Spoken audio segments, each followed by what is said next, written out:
Quand vous sentez que votre vie n'avance pas, humiliez-vous. Cherchez de l'aide, demandez de l'aide. Regardez, je vais vous donner 4 types de personnes qui existent dans la vie de tout homme, qui peuvent être de l'aide, auxquelles il ne faut pas s'entêter. 1.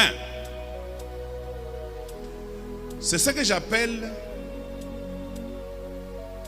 les personnes moins importantes, mais qui connaissent des personnes plus importantes. Des personnes moins importantes qui connaissent des personnes plus importantes. Écoutez-moi bien. Il y a des gens, en le regardant comme ça, il n'est pas très important. Il n'a rien à vous donner. Mais cette personne peut vous connecter avec quelqu'un qui peut vous aider dans votre problème. Tu me donnes un bon amen. Bibliquement, je vais vous donner un exemple de Aman. Aman était général de la Syrie, un grand homme devant le roi. Mais Aman était lépreux. Dans sa maison, il y avait une petite fille. Et cette petite fille, un jour, elle a dit à la femme de Naaman que si mon maître était en Israël, je connais quelqu'un qui l'aurait guéri de sa lèpre.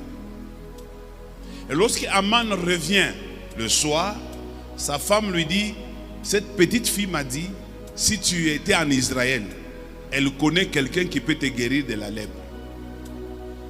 Naaman, ou plutôt Aman, est en train de souffrir, il est en train de stagner, tout grand qu'il était, mais il a une situation qui n'évolue pas.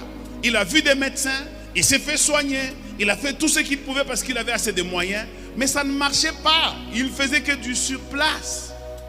Mais cette fille n'avait vraiment pas de l'importance devant lui, parce que c'était juste une bonne. Il pouvait la chasser et la remplacer par quelqu'un d'autre. Mais cette personne-là connaissait quelqu'un de plus grand qui pouvait aider Aman. Tu as, je te dis, aïe aïe aïe, ne néglige personne. Je dis bien ne néglige personne. Tu peux être en train de souffrir d'une maladie dans cette église. Il y a quelqu'un qui connaît quelqu'un. S'il te donne seulement un produit, c'est fini. Cette situation termine. Par orgueil, tu peux demeurer avec ta maladie. Aman pouvait dire à cette fille, moi, aller en Israël. Non, je ne peux pas. Parce qu'en lui, il y avait de l'orgueil. Et quand il est allé auprès d'Élisée, lorsque Élisée n'est même pas sorti, c'est ce que je vous ai dit les mercredis passés. Élisée n'est même pas sorti de la maison en apprenant qu'il y a un grand général dehors qui est venu avec des chars et des chevaux, avec toute la cérémonie. Vous voyez, quand un général passe, même ici, les cortèges commencent à bouger la ville. Aman, c'était aussi comme ça.